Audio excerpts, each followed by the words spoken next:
નમસ્કાર વિદ્યાર્થીઓ, topic number 7.9 chapter 7 નો last થિયરીનો topic transformer. તો ટ્રાન્સફોર્મર શું છે, આ ક્યાંથી આવ્યું, એની આપણે અહીંયા ચર્ચા કરવાની છે. તો ટ્રાન્સફોર્મર બનાવવા પાછળનો હેતુ, ઉદ્દેશ શું છે? ઉદ્દેશનો થોડો ભાગ થિયરીની શરૂઆતના પોર્શનમાં છે અને થોડો ભાગ થિયરીનો સૌથી છેલ્લો પ્રશ્ન છે. તો થોડોક શરૂઆતમાં છે, થોડોક ભાગ સાવ છેલ્લે છે. આપણે બેયને સાથે સમજીએ ને તો વધારે ખબર પડે. એટલે અહીંયા આપણે બંને પોઈન્ટ, શરૂઆતનો અને છેલ્લો, ભેગા કરીશું. વિદ્યુત પાવર સ્ટેશનમાં બનાવવામાં આવે અર્થાત એક ઉર્જામાંથી અન્ય ઉર્જામાં રૂપાંતરિત કરવામાં આવે. એટલે વિદ્યુત છે એ સૌ પ્રથમ પાવર સ્ટેશનમાં ઉત્પન્ન કરવામાં આવતું હોય. આ છે પાવર સ્ટેશન છે.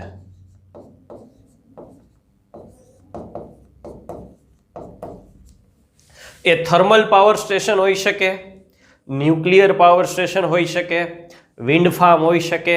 કોઈ પણ સ્વરૂપે પાવર સ્ટેશનમાં પાવરનું ઉત્સર્જન થતું હોય. ત્યાંથી એને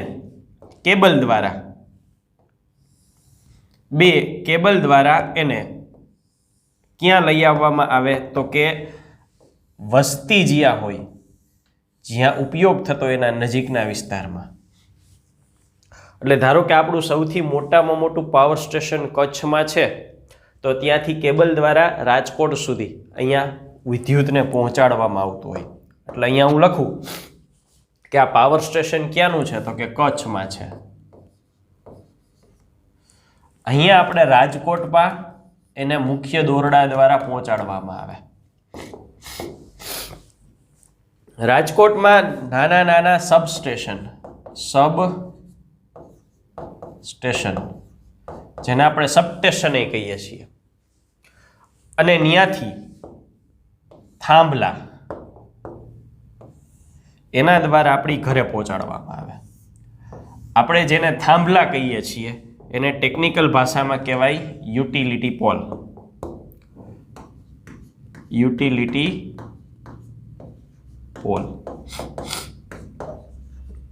થાંભલા. દરેક વિસ્તારને આવા સબસ્ટેશન ફાળવેલા હોય. તો રાજકોટમાં આવા સબસ્ટેશન ફાળવેલા હોય. 4 થી 5 સબસ્ટેશન છે, જુદા જુદા સબસ્ટેશન. ઉદાહરણ તરીકે રાજકોટનું નાના મોવાનું સબસ્ટેશન છે. ત્યાંથી યુટિલિટી પોલ એટલે આપણી ઘર પાસે થાંભલો હોય ત્યાં સુધીની વાત આવે. ઉદાહરણ તરીકે આપણે મવડી સ્કૂલ પાસે રહીએ છીએ, તો અંતરની વાત કરીએ તો કચ્છથી રાજકોટ સુધીની વાત કરીએ તો અંદાજે 300 કિલોમીટરનું અંતર છે.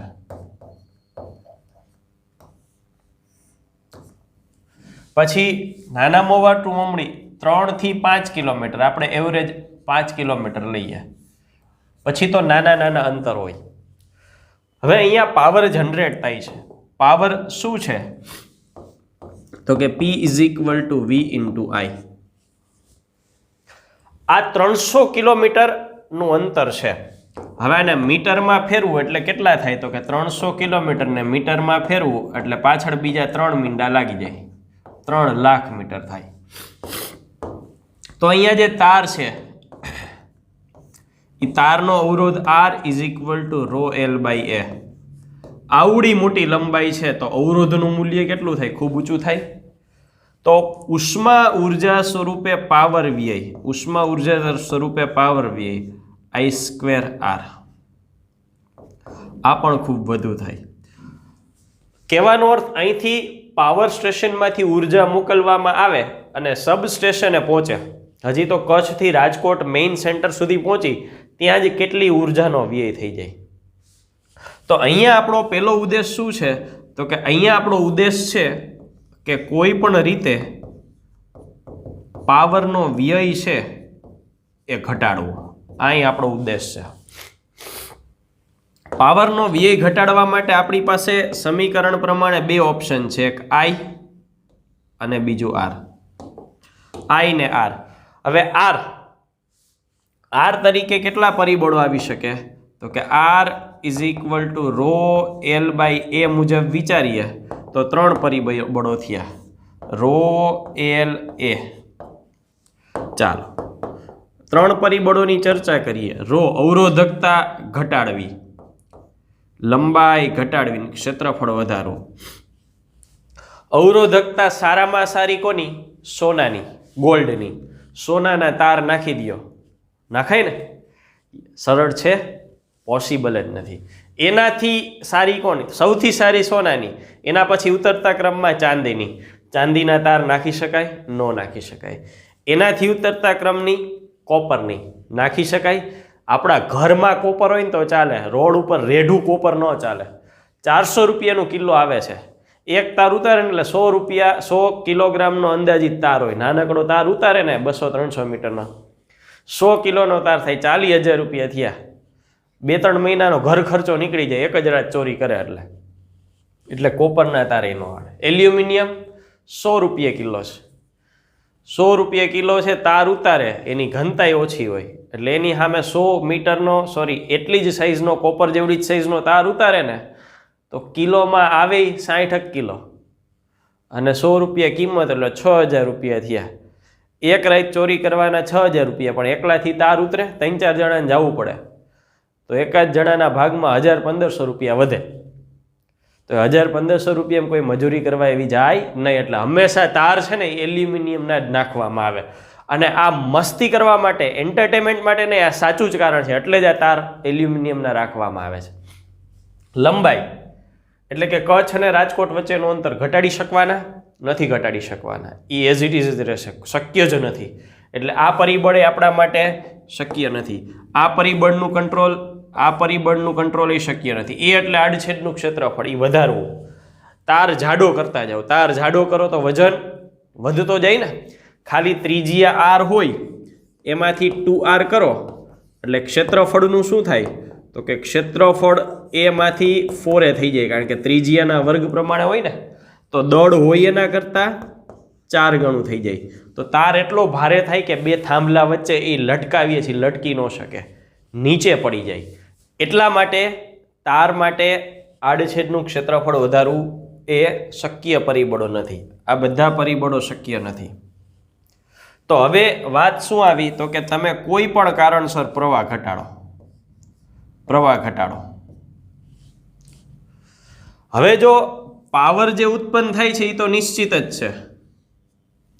પ્રવાહ ઘટાડી તો આ ગુણાકાર અચળ જાળવી રાખવા માટે જો પ્રવાહને ઘટાડો તો વોલ્ટેજને શું કરવો પડે? વધારવો પડે. એટલે આ ગુણાકાર એમનેમ જાળવી રાખી. ધારો કે P = V × I છે તો 3 વોલ્ટ અને 2 એમ્પિયર પ્રવાહ હતો. 2 વોલ્ટ અને 3 એમ્પિયર પ્રવાહ હોય તો ગુણાકાર 6 થાય. હવે આમાં આવું કરી શકીએ કે 6 વોલ્ટ અને 1 એમ્પિયર પ્રવાહ કરી નાખીએ તો એ 6 થાય. એટલે પ્રવાહ ઘટાડ્યો, 3 માંથી 1 કર્યો તો વોલ્ટેજનું મૂલ્ય 2 માંથી 6 કર્યું. વોલ્ટેજ વધારી અને પ્રવાહ ઘટાડી શકીએ. કુલ પાવર તો એઝ ઇટ ઇઝ રહેવાનો છે. તો આ સ્થિતિએ એવી જરૂર પડી કે પાવર જે મોકલીએ છીએ ને એમાં V નો ભાગ મોટો કરી નાખો અને I નો ભાગ નાનો કરી નાખો. એટલે આ સ્થિતિએ આપણી જરૂરિયાત, આપણો ઈરાદો શું છે? તો કે આ જે ટ્રાન્સપોર્ટેશન થાય છે પાવર સ્ટેશનથી સબસ્ટેશન સુધી, ત્યાં વોલ્ટેજ આપણે વધારવો છે અને પ્રવાહ છે એ ઘટાડવો છે. આ આપણી જરૂરિયાત થઈ. હવે પાવર સ્ટેશનેથી સબસ્ટેશન સુધી આપણે પાવરને લાવ્યા છીએ. હવે આ પાવરને લાવ્યા પછી પાવર સબસ્ટેશનથી યુટિલિટી પોલ એટલે સમજી જાઓ કે આપણું ઘર અથવા કારખાનું આવી ગયું, ત્યાં પહોંચાડવો છે. અહીંયા આપણી ઘરે જે કંઈ પણ સાધનો છે ને, તમારી ઘરે રહેલા કોઈ પણ સાધનોમાં જોજો વોલ્ટેજ કેટલા લખેલા હશે. જો AC પ્રકારના સાધનો હશે ને તો વોલ્ટેજ 230 વોલ્ટની આડેગાડે હશે. કોઈકમાં 220 વોલ્ટ હોય, કોઈકમાં 240, પણ ઇન શોર્ટ 230 વોલ્ટની અરાઉન્ડ 10-15 હશે. અને DC સ્ત્રોત હોય ને તો 5 વોલ્ટના હોય. અર્થાત આ બધા ઇક્વિપમેન્ટ એવા છે કે આ બધા ઇક્વિપમેન્ટ ઓછા વોલ્ટેજે કામ કરે છે. એટલે ઘરે જે પાવર આવે ને એ ઓછા વોલ્ટેજનો હોવો જોઈએ. વધુ વોલ્ટેજનો હોય તો ન ચાલે, કારણ કે સાધન ઉડાડી દે. તો એનો અર્થ પાવર સ્ટેશનેથી સબસ્ટેશન અને સબસ્ટેશનેથી આપણી ઘરે પહોંચે છે, એ ઘરે પહોંચે ત્યારે ઘરે શું સ્થિતિ છે? તો કે ઘરે આપણે વોલ્ટેજ નીચો જોઈએ છે, વોલ્ટેજ નીચો જોઈએ છે. હવે આ ગુણાકાર તો એમનેમ જ રહે, તો વોલ્ટેજ નીચો કરો, ઓબ્વિયસલી જો વોલ્ટેજ ઘટાડો તો પ્રવાહને શું કરવું પડે? તો કે પ્રવાહને વધારવો પડે. વોલ્ટેજ ઘટાડો તો પ્રવાહને વધારવો પડે. તો આપણી ઘરે વોલ્ટેજ ઓછા અને પ્રવાહ વધુ જોઈએ છે. અહીંયા વોલ્ટેજ વધારવા પડ્યા, અહીંયા વોલ્ટેજ ઘટાડવા પડ્યા, એને કારણે અહીં પ્રવાહ ઘટાડવો પડ્યો, અહીં પ્રવાહ વધારવો પડ્યો. પાવર તો એનો એ જ રહેશે, જે અહીંયા છે એ જ અહીંયા છે, એ જ અહીંયા છે. આ આદર્શ પરિસ્થિતિ છે કે અહીંથી જે પાવર મોકલે 100% અહીં પહોંચે, ત્યાંથી આ પાવર 100% અહીં પહોંચે. પણ બે સ્ટેપમાં ફેરફાર કરવા પડ્યા, એક વખત વોલ્ટેજ વધારવો પડ્યો અને એક વખત ઘટાડવો પડ્યો. તો મૂળ વિદ્યુત ઉર્જા એટલી ને એટલી રાખી અને જરૂર પડે ત્યાં વોલ્ટેજ ઘટાડીને પ્રવાહ વધારવો અને જરૂર પડે ત્યાં વોલ્ટેજ વધારીને પ્રવાહ ઘટાડવો, પરસ્પર વિરુદ્ધ ફેરફારો. તો આ જે વોલ્ટેજના જરૂરત પ્રમાણે ફેરફાર કરવાના છે એના માટે ટ્રાન્સફોર્મરની રચનાનો ઉપયોગ થાય છે. તો આ ટ્રાન્સફોર્મર બનાવવાનો હેતુ આવો છે, જરૂર પડે ત્યાં વોલ્ટેજ વધારવો અને પ્રવાહ ઘટાડવો, અહીંયા વોલ્ટેજ ઘટાડવો અને પ્રવાહ વધારવો, બે પરિસ્થિતિની જરૂરિયાત છે. તો આ ઉદ્દેશ્ય સાથે આપણે ટ્રાન્સફોર્મર નામની રચના બનાવવાની છે. ટ્રાન્સફોર્મર છે વિદ્યુત ચુંબકીય પ્રેરણ, એટલે આ ચેપ્ટર જેના માટે ડેડિકેટેડ છે એને અનુસરીને બનાવેલું છે. તો વિદ્યુત ચુંબકીય પ્રેરણના એક્ઝેક્ટલી આપણે બે ઉપયોગો કર્યા. એક તો 6થા ચેપ્ટરના અંતે એસી જનરેટર બનાવ્યું, અહીંયા આપણે બનાવીશું ટ્રાન્સફોર્મર. આ જે રચના છે એ બેઝિક રચના છે. આપણા મોબાઈલનું ચાર્જર હોય ને એની અંદર પણ આ હોય, એટલે જ્યાં જ્યાં આવા એડેપ્ટર આવે છે ત્યાં દરેક જગ્યાએ અંદર ટ્રાન્સફોર્મર કોઇલ આવેલી હોય. રચના જોઈએ કઈ રીતે રચાયેલું છે. તો કોઈ પણ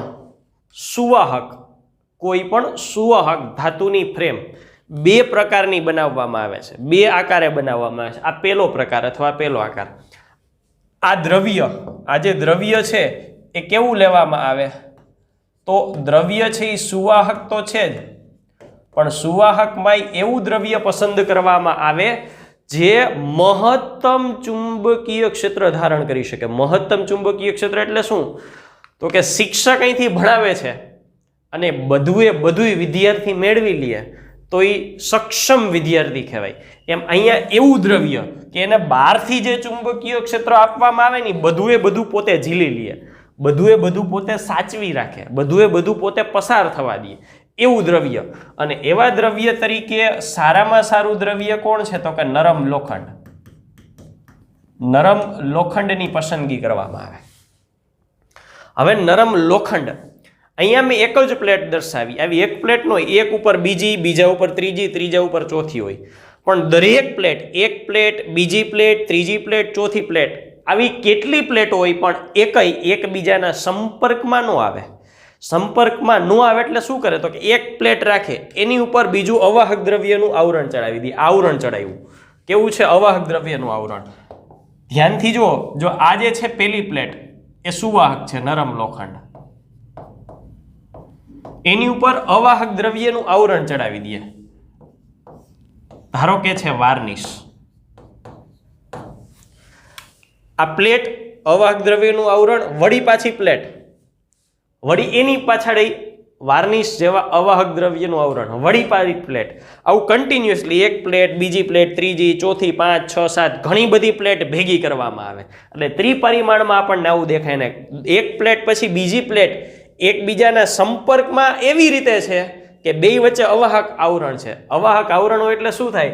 તો કે આ સુવાહક પ્લેટ છે ને આની સાથે સંપર્કમાં ન હોય, આ સુવાહક પ્લેટ છે ને આની સાથે સંપર્કમાં ન હોય. એવી રીતે ક્યાંય એકબીજા સાથે ભૌતિક સંપર્ક થવો જોઈએ નહીં. શું કામ? એનું કારણ ટેક્સ્ટ બુકે પાછળથી કીધું છે એટલે આપણે ત્યાં ચર્ચા કરીશું.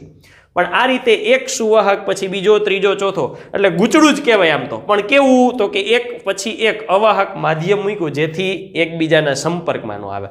અલગ કરેલી આવી પ્લેટો ગોઠવેલી હોય. આ પેલી રચના.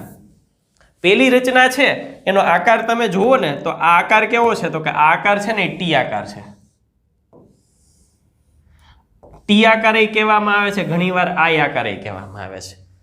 જો આ રીતે આઈ અને આ રીતે જુઓ ને તો બે ટી સામસામે ગોઠવેલા હોય. આ પેલી રચના છે. ચાલો બીજી રીતે આ રચના કેવી રીતે હોય, તો કે આ જ પ્લેટની સંરચના બીજી આવી રીતે હોય, ચોરસ પ્લેટ, ચોરસ અથવા લંબચોરસ. સેમ સ્ટ્રેટેજી, એની ઉપર અવાહક દ્રવ્યનું આવરણ, વળી પાછી બીજી પ્લેટ, એની ઉપર અવાહક દ્રવ્યનું આવરણ, વળી પાછી ત્રીજી પ્લેટ. ક્રમિક એક બીજી ત્રીજી ચોથી પ્લેટ છે, પણ વચ્ચે અવાહક દ્રવ્ય મૂકી દીધું છે, જેથી એક બીજી ત્રીજી ચોથી આ પ્લેટ એકબીજા સાથે સંપર્કમાં ન આવે. તો આવું દ્રવ્ય પસંદ કરવામાં આવે છે. ઈ દ્રવ્ય છે એ પ્લેટ, એટલે અહીંયા આપણને શું કીધું છે, તો કે નરમ લોખંડની પ્લેટ, નરમ લોખંડની અલગ કરેલી પ્લેટ અથવા તકતીઓ એકબીજાની નજીક પણ ભૌતિક રીતે સંપર્કમાં ન આવે એ રીતે. હવે એની ઉપર ગૂંચળું વીંટાળવામાં આવે. જો ગૂંચળું ધ્યાનથી જોજો કેવી રીતે વીંટાળવામાં આવે, તો કે જો આને અડવું ન જોઈએ, એની ઉપર વીંટાળવાનું છે. પછી તો કે અહીંયા સેમ રીતે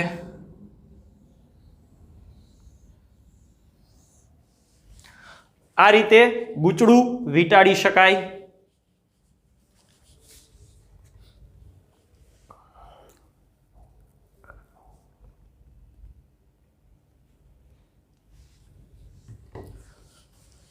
આ એક પ્રકાર. આમાં ને આમાં ગૂંચળું વીંટાળવાની બીજી રીત. આ રીતે અહીંયા વીંટાળી શકાય. ગૂંચળું એક,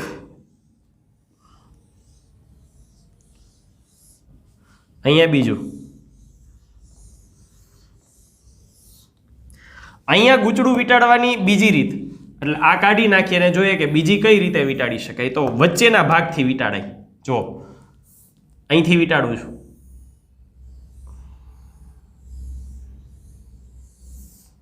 બીજું ગૂંચળું,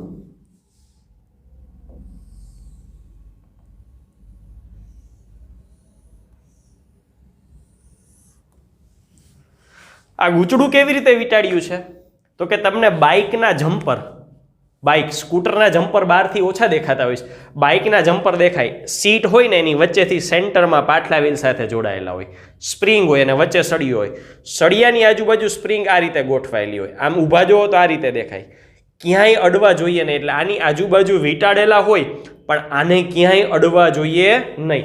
એટલે આ તાર અને આ પ્લેટ એકબીજા સાથે સંપર્કમાં ન થતા, આ તાર અને આ તાર એકબીજાને સંપર્કમાં ન થતા, એક તાર વીંટાળેલો હોય, એની વચ્ચે જ્યાં જગ્યા હોય ને ત્યાં બીજો તાર વીંટાળેલો હોય.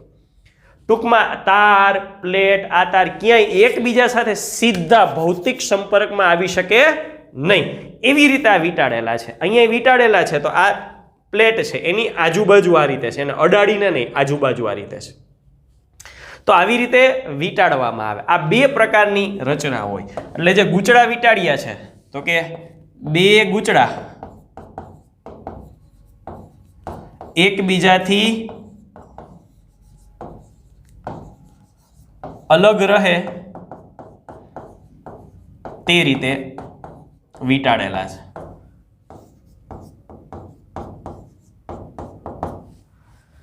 હવે બે ગૂંચળા છે. બે ગૂંચળા ક્યાં, તો કે બે ગૂંચળાનો ઉપયોગ શું, તો કે એક ગૂંચળામાં આપણી પાસે જે છે એ આપવાનું. એટલે આપણે જે છે એ આપીએ, એટલે આપણે ધારો કે આ બાજુથી આપીએ છીએ, તો આ ગૂંચળું છે એને ઇનપુટ ગૂંચળું કહેવાય. આવું ટ્રાન્સફોર્મર વાપરતા હોય તો અહીંયા ઇનપુટ આપણી પાસે જે છે એ આપીએ છીએ. ઇનપુટ કહેવાય સ્ત્રોત વોલ્ટેજ. સ્ત્રોત વોલ્ટેજ એટલે આપણી પાસે જે છે એ વોલ્ટેજ, સ્ત્રોત વોલ્ટેજ. અને અહીં આપણે આપણી જરૂરિયાત પ્રમાણેના વોલ્ટેજ ઊંચા કે નીચા કરીને મેળવશું. એટલે આ જે ગૂંચળું છે ત્યાંથી આપણને આપણી જરૂરિયાત પ્રમાણે વધારે કે ઘટાડેલા વોલ્ટેજ મળે, તો આ આઉટપુટ ગૂંચળું કહેવાય. બીજું નામ શું આપવામાં આવે છે, તો કે બીજા નામ તરીકે આ બે ગૂંચળાને, ગૂંચળા ઇનપુટ તરીકે જે ગૂંચળું છે એ ઇનપુટ ગૂંચળું છે એને નામ આપવામાં આવે છે પ્રાથમિક ગૂંચળું, અને આને ગૌણ ગૂંચળું. પોતાની ઈચ્છા પ્રમાણે દરેક બુકવાના નામ વાપરે છે. એટલે કેટલા નામ થયા ધ્યાનથી જો. આ ટેક્સ્ટ બુક પ્રમાણે આપણને અહીંયા નામ આપ્યા છે પ્રાથમિક, ઇંગ્લિશમાં કહેવાય પ્રાઇમરી એટલે પ્રાઇમરીનો પી, અને બીજું ગૂંચળું છે એ ગૌણ ગૂંચળું, ગૌણ એટલે સેકન્ડરી, સેકન્ડરીનો એસ. હવે આના માટે જુદી જુદી બુકો, રેફરન્સ બુકો પોતાને ઈચ્છા પડે એવી સંજ્ઞા વાપરે છે. પ્રાથમિકનો પી, ગૌણનો એસ, આને ઘણી વખત પ્રથમ ગૂંચળું કહેવાય, પ્રથમ ગૂંચળું, તો એને 1 નંબર આપે, અને આને દ્વિતીય ગૂંચળું કહે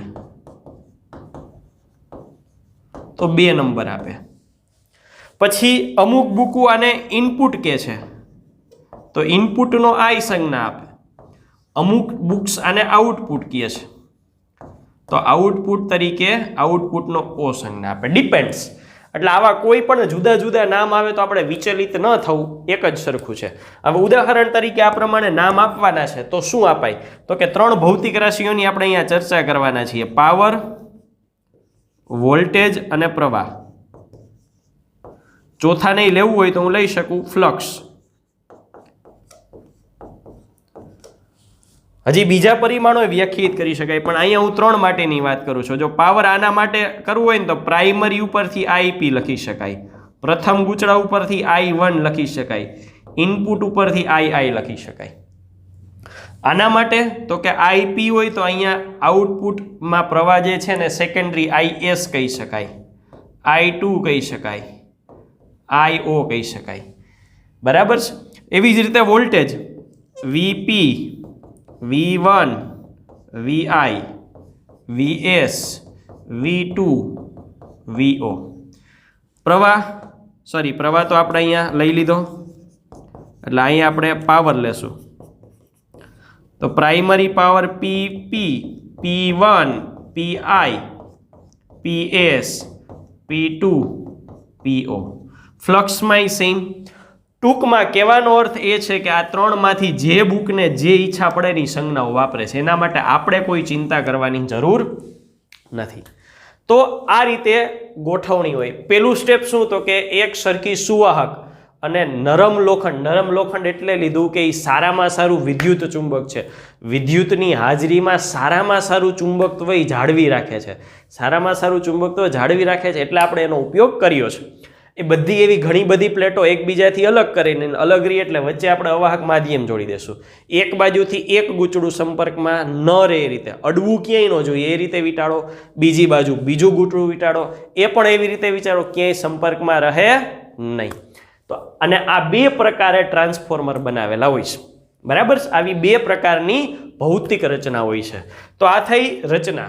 હવે આ ટ્રાન્સફોર્મર કઈ રીતે, આપણે જે વાત કરી કે વોલ્ટેજ વધારે અથવા ઘટાડે છે એ કામ કરે છે, એ વોલ્ટેજનો વધારો અથવા ઘટાડો આપણે સમજવો છે. એ વધારો અથવા ઘટાડો સમજવો છે એટલે હવે માત્ર આપણે ફ્રન્ટમાંથી દેખાય ત્યારે એટલો જ ભાગ દેખાય એ આપણે ધ્યાનમાં લીધો છે. ચાલો અહીંયા આપણે ગૂંચળા દર્શાવી દઈએ કે ભાઈ આ પ્રાથમિકનું ગૂંચળું છે. સરળતા માટે માત્ર 2 આટા દર્શાવ્યા છે. આટાની સંખ્યા તો આપણે આપણી જરૂરિયાત મુજબ નક્કી કરવાની હોય છે. બરાબર છે. આ બીજી સંરચના હોય તો આ રીતે હશે.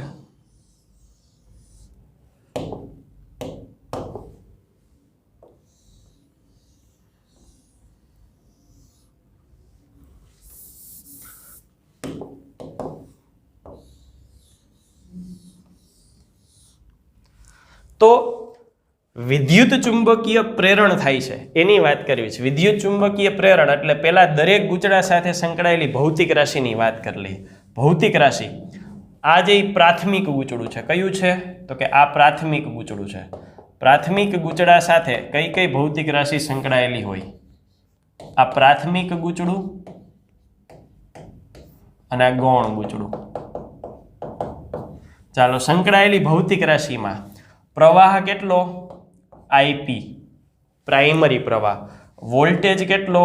VP. બરાબર છે. પાવર કેટલો? PP. પછી ફ્લક્સ કેટલું? phi p. આટાની સંખ્યા કેટલી ગૂંચળામાં? NP. અહીંયા જે તાર વાપર્યો છે એ તારની ત્રિજ્યા RP શું છે? તો કે આ તારની ત્રિજ્યા છે. એ કેટલી આરપી. ચાલો સેમ વે અહીંયા ગોળમાં પ્રવાહ હોય તો આઈએસ, વોલ્ટેજ હોય તો વીએસ, ફ્લક્સ હોય પાવર હોય તો પીએસ, ફ્લક્સ હોય તો ફાઈએસ, આટાની સંખ્યા હોય તો એનએસ, તારની ત્રિજ્યા હોય તો આરએસ. અહીંયા ધ્યાનથી જો, અહીંયા પાતળો તાર બતાવ્યો છે ને અહીંયા મેં જાડો તાર બતાવ્યો છે. એટલે આની તારની ત્રિજ્યા તારના ગૂંચડાની નહીં, તારની પોતાની ત્રિજ્યા. આ તાર છે અને તમે વાળો કે ગમે તેમ કરો, એની ત્રિજ્યા તો એની જ રહે. એ ગૂંચડાની ત્રિજ્યા અહીંયા ઓછી છે અને અહીંયા વધુ છે. આવા પરિબળો આપણે ધ્યાનમાં રાખી અને ચર્ચા કરવાની થાય. તો હવે આપણે વાત કરીએ, આપણે ક્યાંથી એને વોલ્ટેજ આપવાના છીએ. તો કે પ્રાથમિક ગૂંચડામાં આપણે ઉર્જા આપીએ છીએ. આપણી પાસે જે સ્વરૂપમાં પાવર છે ને આપીએ છીએ. તો પ્રાથમિકમાં આપણે પાવર આપીએ છીએ અને ગૌણમાં આપણી જરૂરિયાત પ્રમાણેનો વોલ્ટેજ વધારી કે ઘટાડીને મેળવીએ છીએ. પ્રાથમિકમાં હોય એવો આપી દઈએ અને ગૌણમાંથી વધારીને કે ઘટાડીને મેળવીએ. તો એના મુજબ આપણે વાત કરીએ, આપીએ છીએ પ્રાથમિકમાં અને મેળવીએ છીએ ગૌણ. તો અહીંયા લખીએ પ્રાથમિક ગૂંચડામાં ફ્લક્સ, કારણ કે પ્રેરણની આપણે વાત કરવી છે ને. ફ્લક્સ કેટલું થાય? 5p. આપણે પ્રેરણ બીજા ગૂંચડામાં મેળવવું છે એટલે હું અહીંયા લખું ગૌણ ગૂંચડામાં ફ્લક્સ. હવે ફ્લક્સ થાય 5s પણ ઇઝ ઇક્વલ ટુ 5p. શું કામ? તો કે અહીંયા લખી નાખું, આ આદર્શ સ્થિતિ છે. આદર્શ સ્થિતિ છે અર્થાત જે કાંઈ પણ પ્રથમ પ્રાથમિક ગૂંચડામાં પ્રવાહ વહે છે એને લીધે જે કાંઈ પણ અહીંયા ચુંબકીય ક્ષેત્ર ઉત્પન્ન થાય ને એને કારણે ઉદ્ભવતી જેટલી ચુંબકીય ક્ષેત્ર રેખાઓ છે ને એ બધી આમાં વહન પામે છે અને વહન પામીને બીજા ગૂંચડામાં પ્રેરણ કરે છે. એટલે 100% પ્રાથમિક ગૂંચડાની ચુંબકીય ક્ષેત્ર રેખાઓ સામે ગૌણ ગૂંચડામાં જાય છે. આદર્શ સ્થિતિ છે, હોય નહીં. ગણતરી માટે આપણે એવું માનીએ છીએ કે 100% ક્ષેત્ર રેખાઓ, ક્ષેત્ર અને એને કારણે ફ્લક્સ ત્યાં અસર થાય છે. બરાબર છે? તો 100% ફ્લક્સની ત્યાં અસર થાય. અહીંયા આ ફ્લક્સે અસર કરી. તો ગૌણ ગૂંચડામાં કેટલું ઈએમએફ પ્રેરિત થાય? તો કે ગૌણ ગૂંચડામાં પ્રેરિત ઈએમએફ કેટલું? તો કે EMF ES is equal two minus n d∅dt. હવે આ બે સરખા જ છે, એટલે અહીંયા તમે φs લખો કે φp, કોઈ ફરક ન પડે. આ સેકન્ડરી ગૂંચડામાં પ્રેરિત ઈએમએફ છે. ES is equal two minus n d∅s/dt. હવે એ જ પ્રમાણે તમે જો પ્રાથમિક ગૂંચડામાં વાત કરો તો પ્રાથમિક ગૂંચડામાં ફ્લક્સ તો એટલું જ રહેવાનું છે, કારણ કે આપણે આદર્શ સ્થિતિ લીધી છે. તો પ્રાથમિક ગૂંચડામાં ફ્લક્સ તો એટલું જ રહેવાનું છે. એટલે અહીંયા લખું કે પ્રાથમિક ગૂંચડા માટે શું લખશો? તો કે પ્રાથમિક ગૂંચડામાં પ્રેરિત ઈએમએફ શું થાય? તો કે EP is equal two minus n d∅. S લખો તોય ચાલે ને P લખો તોય ચાલે, બે સરખા જ છે, બાય dt. પણ સેકન્ડરી ગૂંચડામાં આટા NS છે અને પ્રાથમિક ગૂંચડામાં NP છે. સેકન્ડરી ગૂંચડામાં આટા NS છે, પ્રાથમિકમાં NP છે. તો આનો અર્થ શું થયો? તો કે આનો અર્થ જો તમે ગુણોત્તર લ્યો તો શું થાય? તો કે ગુણોત્તર લઈએ ES/EP is equal two minus NS d∅/dt minus NP d∅/dt. આ આદર્શ પરિસ્થિતિમાં સરખા છે, ઇઝ ઇક્વલ ટુ આપણે ફાઈ કરી નાખીએ. φs હોય તોય ફાઈ અને φp હોય તોય ફાઈ. એટલે એ શું થશે? બંને કેન્સલ થઈ જશે. માઇનસ માઇનસ નિશાની કેન્સલ. તો ES/EP is equal two NS/NP. હવે ઈએમએફ, પ્રેરિત ઈએમએફ એટલે વોલ્ટેજ, એટલે ટેક્સ્ટ બુકે શું કર્યું છે? તો કે આને કહી દીધું છે કે ભાઈ આની બદલે હવે સંજ્ઞા કઈ લેજો, તો કે V. એટલે ES છે એની બદલે શું મૂકી દેવાનું? તો કે ES છે એની બદલે મૂકી દેશું VS અને EP છે એની બદલે શું મૂકી દેશું? VP. તો આ પહેલો સંબંધ મળ્યો. શું? તો કે VS upon VP is equal to NS upon NP. VS upon VP is equal to NS upon NP. હવે આ જે છે એ બહુ અગત્યનું પરિણામ છે. આ પરિણામ ઉપરથી આપણે આપણું એનાલિસિસ આગળ વધારીએ કે બીજા કેટલા સંલગ્ન સૂત્રો મેળવી શકાય. તો આ સમીકરણ આપણે યાદ રાખીએ અને નેક્સ્ટ સાદુરૂપ ઉપર આપણે જઈએ. તો અહીંયા હું લખું છું કે આપણને આવું મળ્યું કે VS upon VP is equal to NS upon NP. આ પહેલું પરિણામ મળ્યું. ચાલો, આદર્શ પરિસ્થિતિ છે. આદર્શ પરિસ્થિતિ છે એટલે તમે પ્રાથમિક ગૂંચળામાં જેટલો પાવર આપ્યો એટલો 100% સેકન્ડરી ગૂંચળામાં મળી જશે. આદર્શ હોય તો બરાબર, બાકી વ્યય થાય એટલે સેકન્ડરીમાં ઓછો જ હોય. તો પાવર એટલે તો કે V ગુણ્યા I, V into I, VP IP VS IS. તો આની જેવું જ સ્વરૂપ અહીંયા લાવવું હોય તો શું થાય? તો કે અહીંયા VP છે એના છેદમાં VS, તો આ થશે IS ના છેદમાં IP. તો VS upon VP is equal to IP ના છેદમાં IS. આ બીજું સૂત્ર થયું.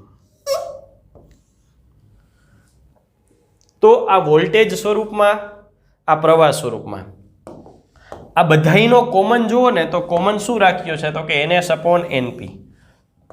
તો NS upon NP શું છે? તો કે NS upon NP. ઘણી વખત આનાથી આપવામાં આવે છે, ઘણી વખત વોલ્ટેજથી. આને કહેવાય K. K એટલે ટ્રાન્સફોર્મેશન.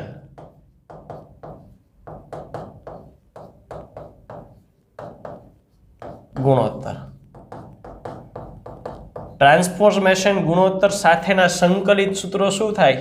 તો કે K is equal to NS ના છેદમાં NP. NS ના છેદમાં NP is equal to VS ના છેદમાં VP. પછી એના ઉપરથી અહીંયા તો કે IP ના છેદમાં IS. તો એની સાથે સંબંધિત સૂત્રો થયા. અહીંયા આપણે આદર્શ સ્થિતિની વાત કરીએ એટલે ત્રણ બાબતો આદર્શ સ્થિતિમાં આવે છે. ત્રણ બાબતો આદર્શ સ્થિતિમાં આવે છે એટલે શું? તો કે અવરોધ કોનો? પ્રાથમિક ગૂંચળાનો, અને અવરોધ સેકન્ડરી ગૂંચળાનો અવગણ્ય છે, અવગણ્ય રીતે નાનો છે. આવું શું કામ કીધું? તો કે જો અવગણ્ય રીતે નાનો ન હોય તો પાવર વ્યય થાય ને અવરોધને કારણે. પાવર વ્યય થાય એટલે આપણે I²R મુજબ વ્યય જે ગણીએ એ વ્યય પણ કેવો થાય? તો કે અવગણ્ય રીતે નાનો થાય. આદર્શ સ્થિતિ છે. ખરેખર આવું હોય નહીં, વ્યય તો થાય જ. આદર્શ સ્થિતિ છે કે આમાં કોઈ વ્યય થતો નથી. બીજું આપણે શું કીધું? તો કે હમણાં જ વાત કરી કે 100% ફ્લક્સ પ્રાથમિકમાંથી ક્યાં જાય છે? તો કે ગૌણ ગૂંચળામાં જાય છે. જેટલું ફ્લક્સ પ્રાથમિકમાં છે એટલું જ ગૌણમાં જાય છે. ખરેખર બધું ચુંબકીય ક્ષેત્રની અસર કરી ન શકે, હોય એમાંનું થોડુંક જ અસર કરે. પણ આપણે આદર્શ પરિસ્થિતિ લીધી કે 100% ઉર્જા છે એ ત્યાં જાય છે. ત્રીજી બાબત, તો કે ત્રીજી બાબત આપણે એવી વાત કરી કે પ્લેટને અલગ કરેલી છે. પ્લેટો છે એ અવાહકથી અલગ કરેલી છે. આપણે અવાહક આવરણ જોયું ને, અવાહકથી અલગ કરેલ છે. અલગ કરેલ છે એટલે આપણે એવું ધાર્યું કે એડી પ્રવાહો છે એ વહે જ નહીં. એડી પ્રવાહો શૂન્ય છે. માટે ઉર્જાનો વ્યય કેટલો છે? તો કે ઉર્જાનો વ્યય છે એ 0 છે. આપણે એડી પ્રવાહમાં એવું ભણી ગયા કે આપણે એડી પ્રવાહની અસર ઘટાડી શકીએ, 0 ન કરી શકીએ.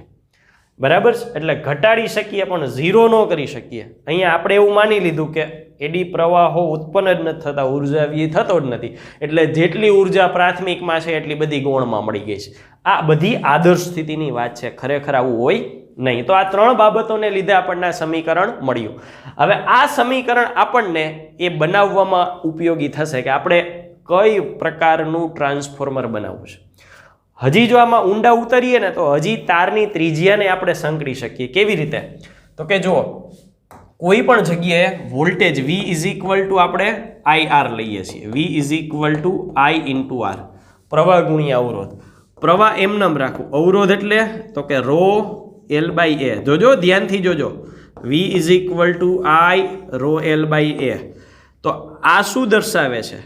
તો કે આ એવું દર્શાવે છે કે V જો અચળ હોય અથવા તો V બદલાવ હોય તો V છે એ તારની લંબાઈના સમપ્રમાણમાં અને V આડછેદના ક્ષેત્રફળના વ્યસ્ત પ્રમાણમાં. એ એટલે પાયર સ્ક્વેર, તો ત્રિજ્યાના વર્ગના વ્યસ્ત પ્રમાણમાં. એટલે આપણે જો હજી આને લંબાવવું હોય ને તો આને લંબાવવું હોય તો આટલું લંબાવી શકીએ. હજી શું લંબાવી શકીએ? તો કે જો લંબાઈ કોની? તો કે આપણે જે ગૂંચળું વીંટાળેલું છે ને તારની. પછી ત્રિજ્યા, તો ત્રિજ્યાના વ્યસ્ત પ્રમાણમાં. કઈ રીતે? તો કે RP સ્ક્વેર છેદમાં RS સ્ક્વેર. તો આટલી બધી બાબતોને આપણે એકારે લિંક કરી શકીએ.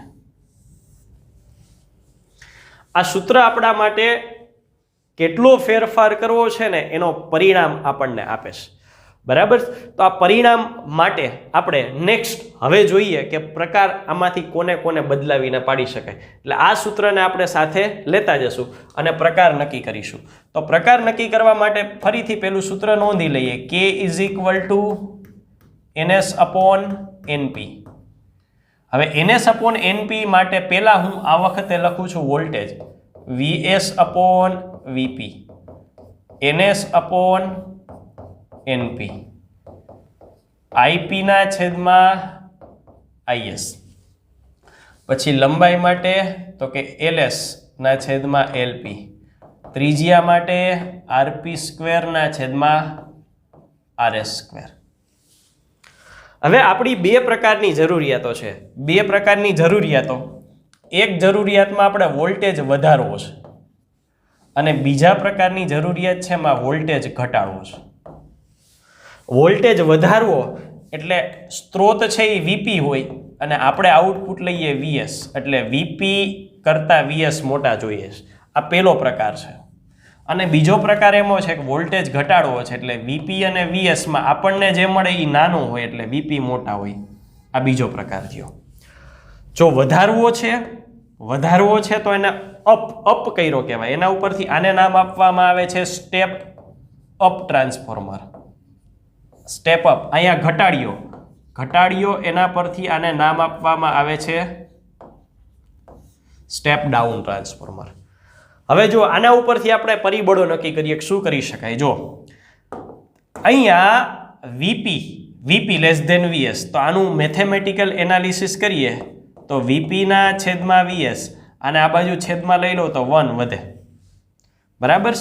હવે આપણે તો VS ના છેદમાં VP છે ને એટલે આને વ્યસ્ત કરીએ તો VS upon VP greater than 1. એનો અર્થ ટ્રાન્સફોર્મેશન ગુણોત્તર 1 કરતાં કેવો હોવો જોઈએ? મોટો. જો આપણે સ્ટેપ અપ ટ્રાન્સફોર્મર બનાવવું હોય તો સેમ અહીંયા એ જ પ્રમાણે કરશો એટલે સાદુરૂપના અંતે શું મળશે? તો કે K લેસ ધેન 1. ટ્રાન્સફોર્મેશન ગુણોત્તર કેવો હોવો જોઈએ? નાનો. હવે જો એના પરથી આપણને આ બધી બાબતોના એનાલિસિસ આવશે કે આપણે ભાઈ શું કરવું છે. ધારો કે આપણે આટાની સંખ્યા જ બદલાવી છે, માત્ર આટાની સંખ્યા બદલાવી છે, તો VS upon VP greater than 1. આમાં VS અપોન VP શું થશે? Less than 1. અંશ મોટો છેદ નાનો. અંશ મોટો, હાલો અંશ તરીકે NS મોટા, NP નાના. અંશ મોટો IP મોટા, IS નાના. હવે અહીંયા પેરિટી ગોઠવવી હોય તો મારે અહીંયા IS લખું ને અહીંયા IP લખું તો નિશાની ઊંધી કરી નાખવાની રહી. બરાબર છે? ચાલો આ પરિબળ તારની લંબાઈના આધારે વાત કરું તો તારની લંબાઈના આધારે LS અને LP અંશ મોટો છેદ નાનો, અંશ મોટો છેદ નાનો, અંશ મોટો છેદ નાનો. બરાબર? સેમ તમે અહીંયા એનાલિસિસ કરો, આમાં શું છે <1 એટલે અંશ નાનો છેદ મોટો, અંશ નાનો, હાલો NaS નાના NP મોટા, IP મોટા કે નાના, IP નાના, IP નાના, IS મોટા, પછી LS અને LP અંશ નાનો છેદ મોટો, પછી RS અને RP અંશ નાનો RP નાના, RS મોટા. તો આ ચારમાંથી તમને યોગ્ય લાગે એવા પરિબળો બદલાવો અને તમે ટ્રાન્સફોર્મર મેળવી શકો. હવે ટેક્સ્ટબુકમાં માત્ર એક લીટીમાં લખેલા બાબતને અહીંયા સમજવી છે. જો અહીંયા એક પેરીટી આની સાથે આવે અથવા આની સાથે, ધ્યાનથી જુઓ, RS RP. હવે હું અહીંયા ગૂંચડું દોરું છું અને એનો અર્થ શું થાય છે ને અહીંયા સમજાવું છું. આ એક ગૂંચડું દોર્યું, ચાલો. RS એટલે ગૌણ ગૂંચડાની ત્રિજ્યા નાની છે અને પ્રાઇમરીની મોટી છે. ગૌણ ગૂંચડાની ત્રિજ્યા નાની છે, આ ગૌણ ગૂંચડું, એની ત્રિજ્યા નાની છે, પાતળો તાર છે.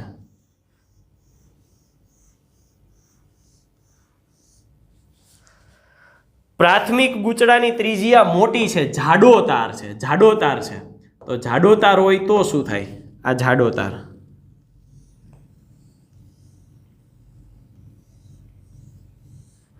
શું થયું? એક જ સરખી જગ્યા, ધારો કે આટલી જગ્યા છે, એમાં પાતળા માણસોને, પાતળા છોકરાઓને સમાડો તો કેટલા સમય એ જોવાનું, પછી જાડિયા એવાને સમાડો તો આ બાજુ ધારો કે પાતળા 5 જણા સમાઈ શકતા હોય, તો જાડા હોય તો કે જાડા હોય તો 5 કરતાં ઓછા સમય સરખી જ જગ્યામાં. આ પેન જ છે, ધારો કે 1 2 3 4 5 6 7 પેન સમાઈ જાય, એની બદલે આ પ્રેઝન્ટર એના જાડું છે, 1 2 3 ને 4 જ સમાણા એટલી જ જગ્યામાં. તો શું થયું? તો કે ગૌણ ગૂંચડું છે ને એમાં વધારે આટા સમાણા છે, NS મોટા, આમાં ઓછા. એટલે જો તાર પાતળો હોય ને, તાર પાતળો હોય ને તો વધારે આટા સમાડી શકાય, અને તાર જાડો હોય ને તો ઓછા આટા સમાડી શકાય. એવી ત્યાં આકૃતિ દોરીએ તો શું થાય? તો કે એવી ત્યાં આકૃતિ આપણે દોરીએ તો અહીંયા ધારો કે આપણે ગૂંચડું લઈએ છીએ, સોરી આ પ્લેટ લઈએ છીએ અને ગૂંચડું વીંટાડીએ. ગૂંચડું વીંટાડવા માટે આપણે કહીએ કે RS સેકન્ડરીની ત્રિજ્યા મોટી છે અને પ્રાઇમરીની નાની છે, પ્રાઇમરીની નાની છે, બાજુમાં ગૂંચડા વીંટાડવા માંડો, આટલા બધા સમય ગયા. હવે પ્રાઇમરી પછી સેકન્ડરી જાડું છે એને સમાડો, એકબીજાને અડે નહીં એવી રીતે તો એટલીસ્ટ વીંટાડવા પડે. તો તાર જાડો તો આટાની સંખ્યા ઓછી, તાર પાતળો તો આટાની સંખ્યા વધુ. એટલે એમાં લખ્યું છે કે તમારે સ્ટેપ અપ ટ્રાન્સફોર્મર બનાવવું હોય તો જાડો તાર પ્રાથમિક તાર જાડો અને આટાની સંખ્યા ઓછી હોય એવો વાપરવો, અને ગૌણ ગૂંચડું કે તારની ત્રિજ્યા ઓછી હોય અને આટાની સંખ્યા વધુ એવો વાપરવો. આમાં તો કે આવું સ્ટેપ ડાઉન ટ્રાન્સફોર્મર બનાવવું હોય તો પ્રાથમિક તાર પાતળો અને આટાની સંખ્યા વધુ હોય એવો વાપરવો. ગૌણ ગૂંચડામાં જે તાર છે એ જાડો અને આટાની સંખ્યા ઓછી હોય એવું ગૂંચડું વાપરવું. તો આ રીતે સ્ટેપ અપ અને સ્ટેપ ડાઉન ટ્રાન્સફોર્મર બનાવવામાં આવે છે. અહીંયા સુધી આપણે જે વાતો કરી એ બધી આદર્શ સ્થિતિ હતી. હવે આપણે વ્યવહારિક સ્થિતિ, આદર્શ અને વાસ્તવિક સ્થિતિમાં કેટલા ફેરફાર હોય છે એ જોઈ લઈએ. પેલું ફ્લક્સ લીકેજ. ફ્લક્સ લીકેજ એટલે આપણે એવું કીધું કે આદર્શ સ્થિતિમાં શું થાય? તો કે આદર્શ સ્થિતિમાં એવું થાય કે 100% ફ્લક્સ, પ્રાથમિકનું જે ફ્લક્સ છે એ 100% સેકન્ડરીમાં જાય. પ્રાથમિકનું 100% ફ્લક્સ સેકન્ડરીમાં જાય. વાસ્તવિકમાં તો કે વાસ્તવિકમાં કોઈ દિવસ શક્ય જ નથી. વાસ્તવિકમાં ફ્લક્સ છે એ સેકન્ડરીમાં જાય, પણ ઉદાહરણ તરીકે અહીંયા 100% છે તો અહીંયા 100 થી તો ઓછું જ, 100 થી ઓછું 90%, 85%, 80% એ કયું દ્રવ્ય વાપરીએ છીએ એના ઉપર આધાર રાખે. એટલે ઓછું જ ફ્લક્સ ગૌણ ગૂંચડા સાથે સંકળાય, પૂરેપૂરું સાંકળી શકાય નહીં, ફ્લક્સ લીક થાય. બીજું છે વાઇન્ડિંગનો અવરોધ. આપણે એવું કીધું કે પ્રાથમિક ગૂંચડા અને વાસ્તવિક ગૂંચડા, પ્રાથમિક અને આદર્શ, પ્રાથમિક ગૂંચળું એનો અવરોધ એપ્રોક્સિમેટલી 0, ગૌણનો એપ્રોક્સિમેટલી 0 એટલે કે અવગણ્ય એટલો નાનો. વ્યવહારિકમાં કોઈ દિવસ કોઈ પણ ગૂંચળું છે એ અવરોધ રહિત હોય જ ન શકે. વાસ્તવિક સ્થિતિમાં આરપી ક્યારેય 0 ન હોઈ શકે અને આરએ ક્યારેય 0 ન હોય. અર્થાંત ઉષ્મા ઉર્જા સ્વરૂપે વ્યય થાય અને થાય જ. આ એવું કહે છે કે વ્યય ન થાય, પણ ખરેખર એવું થાય નહીં, વ્યય તો થાય જ. ત્રીજો મુદ્દો એડી પ્રવાહો, ઘુમરી પ્રવાહો. આપણે એવું કીધું કે આદર્શ સ્થિતિમાં એડી પ્રવાહો બધાય ગૂંચળાને આપણે છૂટા છૂટા ગોઠવ્યા ને એટલે એડી પ્રવાહો 0 છે. હવે વાસ્તવમાં કોઈ દિવસ એડી પ્રવાહોને 0 કરી શકાય નહીં. એડી પ્રવાહોને ઓછા કરી શકાય પણ એ 0 ન હોય. અર્થાત એ ઉર્જાનો વ્યય તો કરે ને કરે જ. એટલે આપણે રચના વખતે વાત કરી હતી કે દરેક પ્લેટ વચ્ચે અવાહક આવરણ મૂકવું. એ આપણે અવાહક આવરણ કોને માટે મૂકતા હતા? એડી પ્રવાહોને કારણે. કારણ કે આપણે એડી પ્રવાહોની થિયરીમાં કીધું હતું કે સુવાહકને સળંગ રાખવાની બદલે ખાંચા કરી નાખીએ ને તો એડી પ્રવાહની અસર ઘટાડી શકાય. એટલે ઘટાડવા માટે આપણે ત્યાં દરેક પ્લેટ વચ્ચે અવાહક આવરણ મૂકતા હતા. એ કારણ એટલા માટે હતું જેથી એડી પ્રવાહો ઓછામાં ઓછા ઉત્સર્જાય, ઓછામાં ઓછો ઉર્જાનો વ્યય થાય. ચોથો મુદ્દો હિસ્ટેરિસિસ. હિસ્ટેરિસિસ વક્રનો જો થિયરીનો કોન્સેપ્ટ કોઈને યાદ હોય તો આ રીતની આપણે આકૃતિ લેતા અને હિસ્ટેરિસિસ વક્ર આ મુજબ આપણને મળતો. અને આપણે એવું કહેતા કે આમાં જે ક્ષેત્રફળ છે ને, આ ગ્રાફનું જે ક્ષેત્રફળ છે એ શું છે તો કે પ્રતિ એકમ કદ ઉષ્મા ઉર્જા સ્વરૂપે વ્યય બતાવે છે.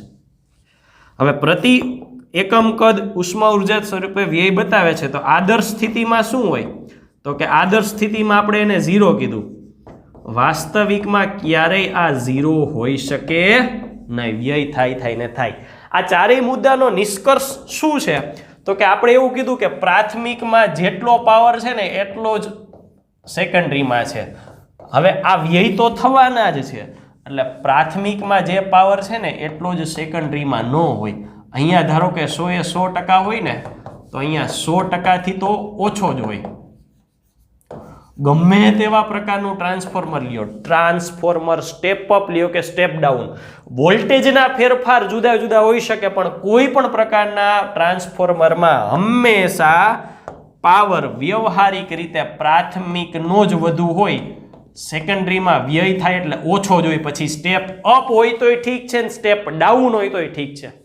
વિદ્યાર્થીથી મોટા ભાગે ભૂલ થાય એને એમ કે સ્ટેપ અપમાં પાવર તો કે પ્રાથમિકમાં વધુ સેકન્ડરીમાં ઓછો, અથવા સેકન્ડરીમાં વધુ પ્રાથમિકમાં ઓછો. પછી એમ કે સ્ટેપ ડાઉન તો નિશાની બદલી નાખે. પાવરમાં પાવર એટલે કુલ ઉર્જાનો ભાગ છે, એ કોઈ દિવસ વધે નહીં, ઘટે ને ઘટે જ. આદર્શ સ્થિતિ હોય તો સરખો રહીએ, વ્યવહારિકમાં ઘટે જ. બરાબર છે? એટલે એ એવો પ્રશ્ન છે બહુ સહેલો છે પણ ભૂલ ખવડાવી દે છે. તો આ આદર્શ સ્થિતિ અને વાસ્તવિક સ્થિતિનો ફરક. આપણે ગણતરીમાં બધે આદર્શ સ્થિતિ લીધી એટલા માટે કે ગણતરીમાં એ વ્યય માટે બીજા પેરામીટરો આપવા પડે, કેટલો વ્યય થાય છે તો આપણને ખબર પડે. એટલે ખરેખર જો વાત કરીએ ને તો પ્રાથમિક ગૂંચળામાંથી ગૌણ ગૂંચળામાં જ્યારે પાવર જાય છે ત્યારે ખરેખર પાવર કેટલો હોય છે તો કે હંમેશા પ્રાથમિક ગૂંચળાનો પાવર એ સેકન્ડરીમાં જાય ને ત્યારે અમુક પાવર વ્યય થઈ ગયો હોય. આ વ્યય થાય ને થાય જ. એટલે હંમેશા પ્રાથમિક પાવર છે, ઉદાહરણ તરીકે 100 છે તો 80+20 હોઈ શકે, 85+15 હોઈ શકે, 99+1 હોઈ શકે.